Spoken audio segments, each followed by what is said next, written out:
gonna try this like Catherine did. No! Of course it's not done the same way Catherine had it. And then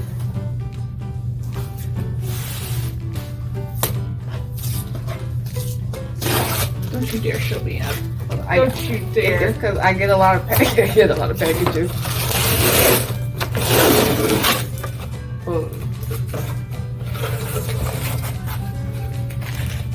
How dare you?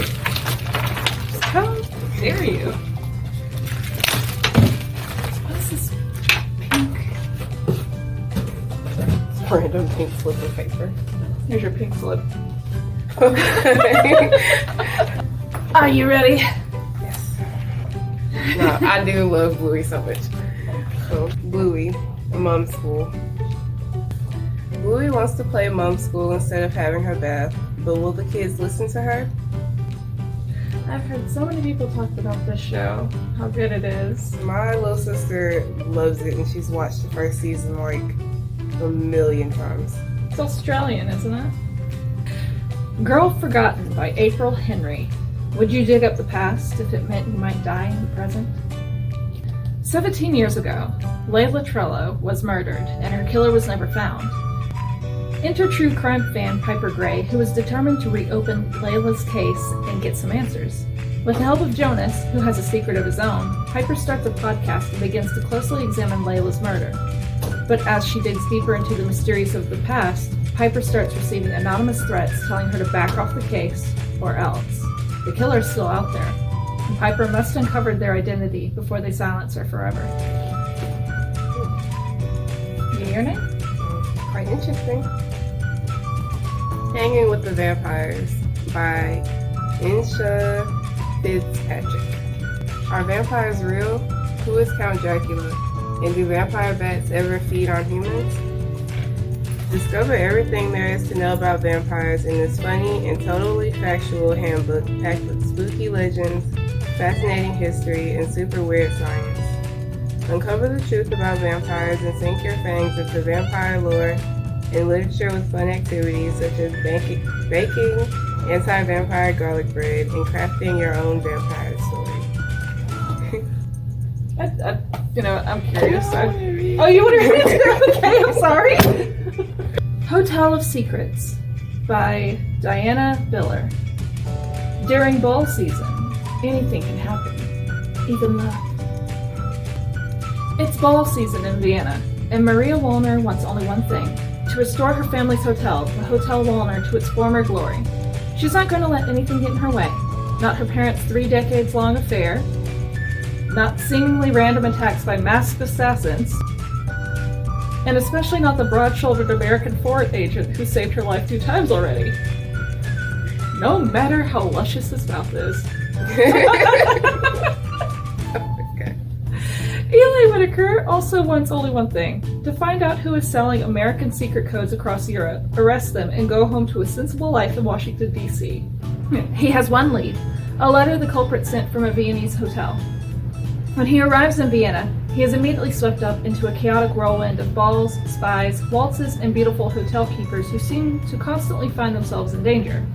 He disapproves of it all. But his disapproval is tested as he slowly falls deeper into the chaos, and his attraction to said hotel keeper grows.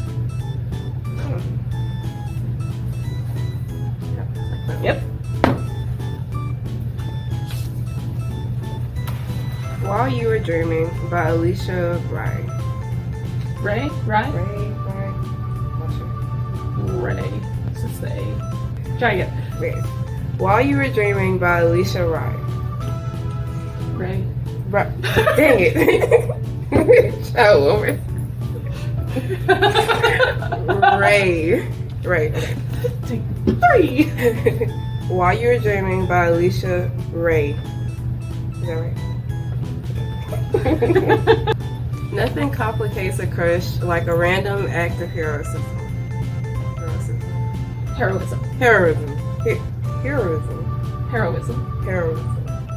Okay.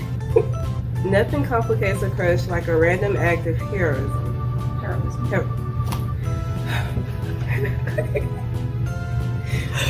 It looks Like it would say heroism though. I know, Like, words it's sound so weird. fun, like regular words. Hero. Then you add an ism. Heroism. That makes sense. In English, it is heroism. Why? Why? Nothing complicates a crush like a random act of heroism. Mild-mannered barista and student by day, cosplayer by night, Sonia Patil has always flown under the radar. Since she has undocumented family members, Sonia shies away from unwanted attention. So when she saves the life of her crush, James Cooper, while in costume, Sonia bolts from the scene. She pats herself on the back for her getaway until a video of her daring rescue goes viral. Suddenly,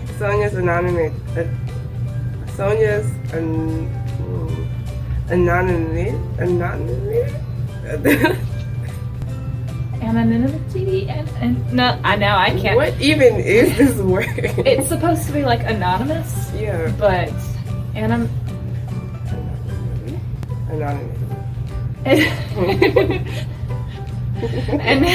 Anemone. Anemone. Anonymity. And No. you know what? Okay, hang on. You know what?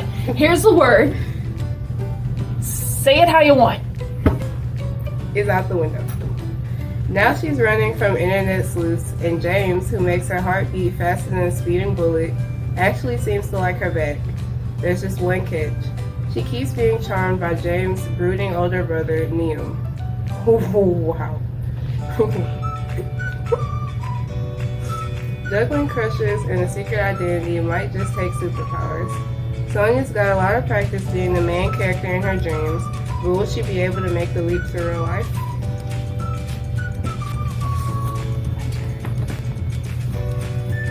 Goodbye. You have a good one. I like how y'all reading. We're doing it for our website. She's Better in Every Way. The New One by Evie Green. For Tamsin and Ed, life is tough.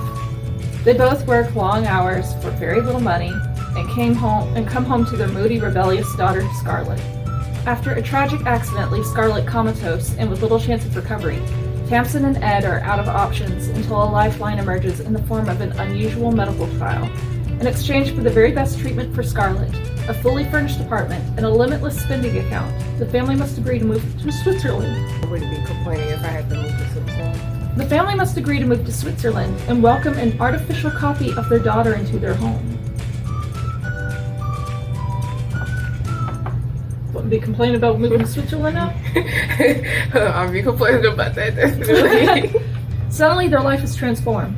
Tamsin and Ed want for nothing, and the AI replacement, Sophie, makes it feel just like having their daughter back, except without all the bad parts.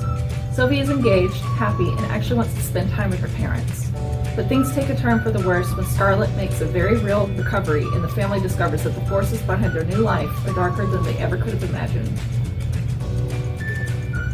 I want to read this. Stars and Smoke by Marie Lu. A superstar, a secret agent, a once-in-a-lifetime mission. Meet Winter Young, rookie backup dancer turned global pop phenomenon. His star power has smashed records, selling out stadiums from LA to London. Now he's bringing his swoon-worthy assets to a whole new arena. Infamous criminal tycoon Eli Morrison has just one weakness, his daughter Penelope. And Penelope has just one wish for her 19th birthday, a private concert with Winter Young. When the covert ops organization Panacia Group approaches Winter with this once-in-a-lifetime chance to infiltrate Morrison's inner circle, Winter must use his fame, cunning, and charisma to pull it off. Only he won't be on his own. Posing as Winter's bodyguard is the fiery Sydney Cossette, Panacia's youngest spy. Sydney may be the only person alive impervious to Winter's charms, but as the mission brings them closer, she's forced to admit there's more to this A-lister than slick dance moves and a handsome face. Panacia's unlikeliest partners just might become its biggest heroes, and maybe even more if they can survive each other first. That cover does look very intriguing. Oh yeah. Rubicon. Live, Die, Reboot by J.S. Dewis. Sergeant Adrian Valero wants to die. She can't. After enduring a traumatic resurrection for the 96th time, Valero is reassigned to a Special Forces unit and outfitted with a cutting-edge virtual intelligence aid. They could turn the tide in the war against intelligent machines dedicated to the assimilation or destruction of humanity. When her VI suddenly achieves sentience, Valero is drawn into the When her VI suddenly achieves sentience, Valero is drawn into the machinations. Okay. When her VI suddenly achieves sentience, Valero is drawn into the machinations of When her VI suddenly achieves sentience, Valero is drawn into the machinations of an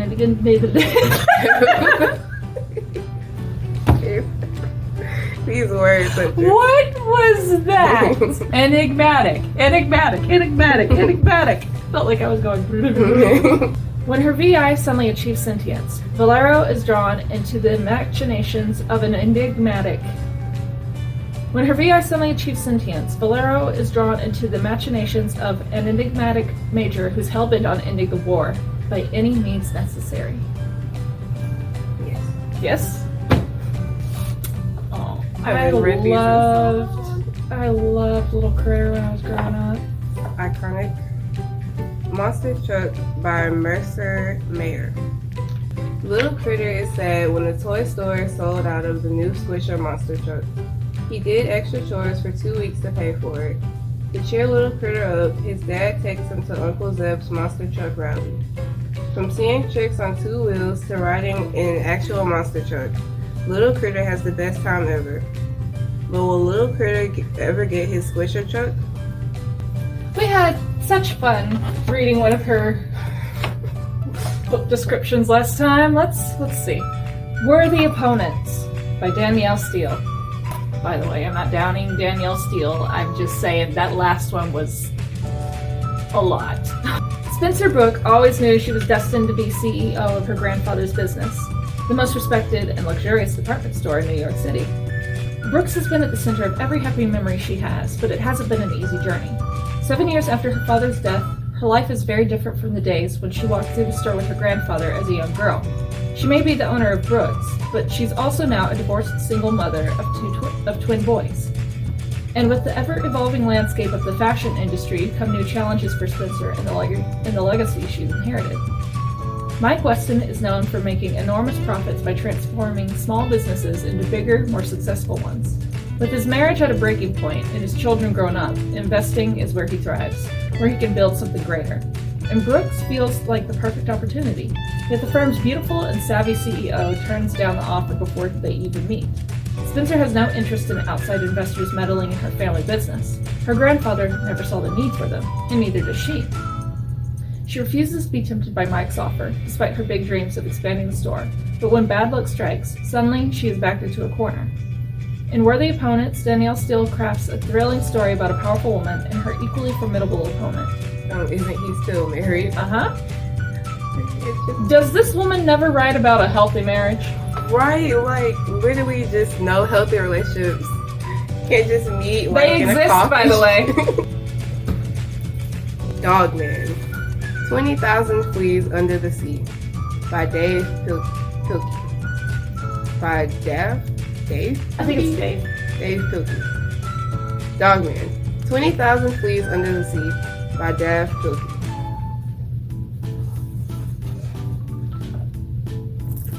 Oh.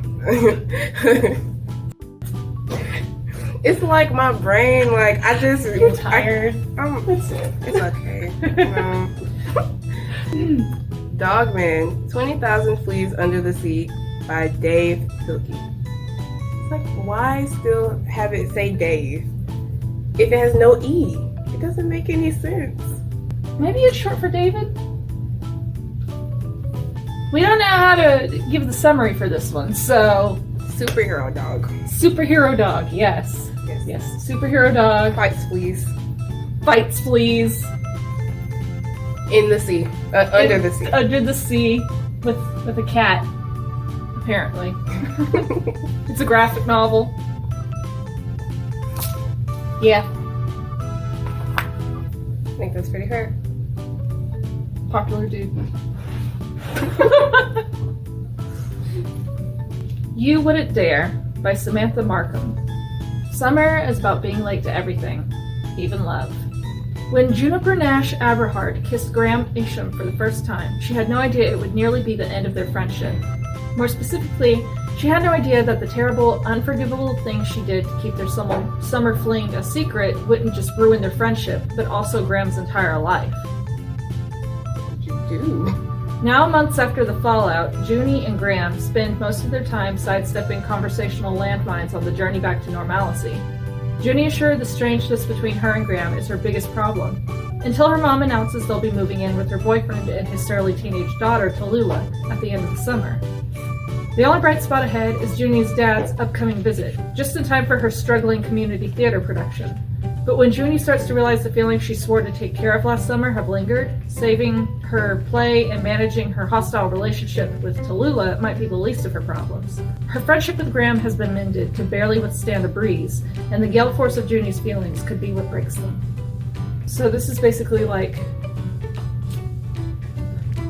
that conversation that people have of, I don't want to ruin our friendship. If it could ruin our friendship. It won't ruin your friendship. You guys are perfect together. Go on, it's fine.